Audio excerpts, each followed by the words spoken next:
Hey everyone, David MacDonald here with Fitness Calgary.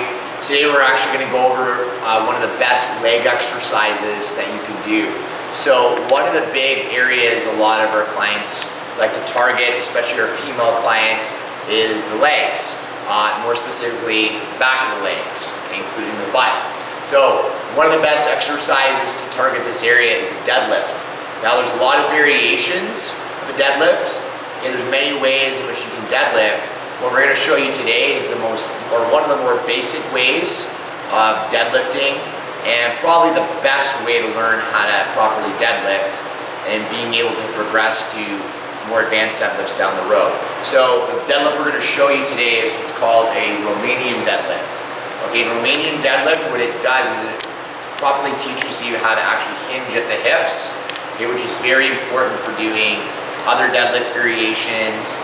Even things like squats, even I think something like a split squat, you have to do a little bit of a hinge at the hips to properly do that. So with the deadlift, with the Romanian variation, it really teaches you how to hinge at the hips, which is, like I said, very important for other exercises. So when you're doing a Romanian deadlift, whether it's with dumbbells or a barbell, a couple things you got to keep in mind. So the first thing is we have the head neutral.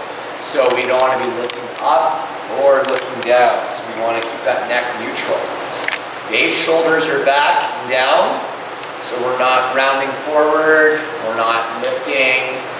Okay, we're not, carrying our weights out like this. We got to keep our shoulders down and back, shoulder blades together. Weights are going to be on our thighs. Okay. Now the next thing is we got those abs engaged, so we don't want to have an arch in the back. Okay, we don't want to be too tucked under.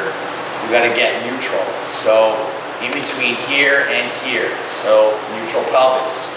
Okay, we got to get those abs tight and engaged. Okay, that's going to be step number 4. Okay, lost my count there. And then the next thing, which is probably the most important thing when we're deadlifting, is we got to be able to hinge correctly. So when we're hinging, we have a slight bend in the knees. Okay, we are driving those hips back. So we're pushing the butt back. Okay, we're pushing it back, pushing it back, pushing it back. Allowing our upper body to slowly come forward as we hinge. And then once we reach parallel with the upper body or to wherever mobility lets us go, we're going to stop. So for some of you that might be where I'm at now, for others it might be up here.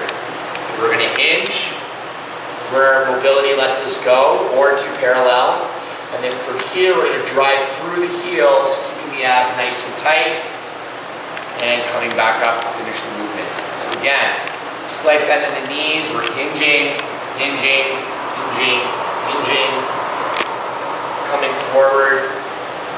Okay, only because we're hinging, so you want to make sure that as you come forward, it's only because you're hinging correctly. So a very common thing a lot of people will do when they deadlift is they'll bring that torso forward without properly hinging at the hips. Okay, so you got to really hinge back, hinge back, hinge back. And as you can see, the more I hinge, the more my upper body comes forward. Okay, I'm not moving my upper body with a half hinge. I'm not just folding forward like this. Okay, so very important things to remember. Now, a couple things. If you're tight in the hamstrings, you're going to have to cut your range of motion back until you gain that mobility. So for some of you, that might mean stopping at your knees. For others, it might mean maybe a little bit below the kneecap. That's going to really depend on you and where your limitations are.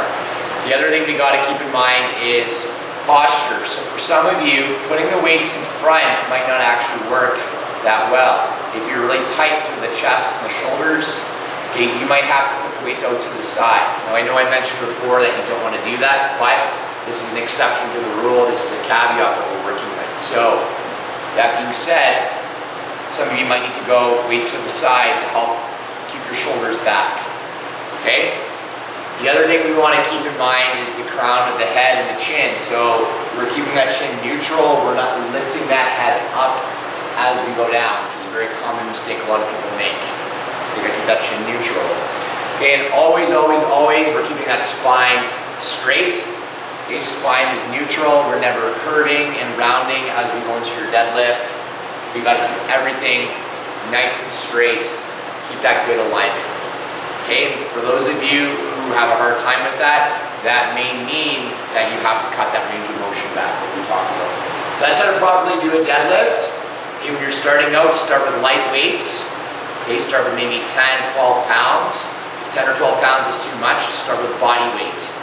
Okay, body weight variation, you can do this with your hands behind your back and your shoulders back. And the reason why this is effective is this eliminates the arms and just focuses on the hinging of the hips. Okay, so we actually focus on one thing in moving through the hips as opposed to worrying where the arms need to go when we're moving through the hips. Okay, that's a dumbbell deadlift. It's a great way to work the glutes and the hamstrings. Probably the best leg exercise and probably one of the best full body exercises because we're also getting some core work and some upper back work in as well. I'm David MacDonald from Vitality Fitness Calgary. Thanks so much for watching.